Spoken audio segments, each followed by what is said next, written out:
ఎదురుగుండా వచ్చినోడి మీద గెలవచ్చు కానీ ఎన్నుపోటు పొడిచేవాడి మీద ఎవరు గెలుస్తారు? కాకపోతే వెన్నుపోటుదారుల పట్ల అప్రమత్తంగా ఉండాలి.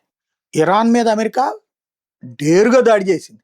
నీ అంతు తేలుస్తానని చెప్పి దాడి చేసింది. ఇజ్రాయెల్ నీ అంతు తేలుస్తానని చెప్పి దాడి చేసింది.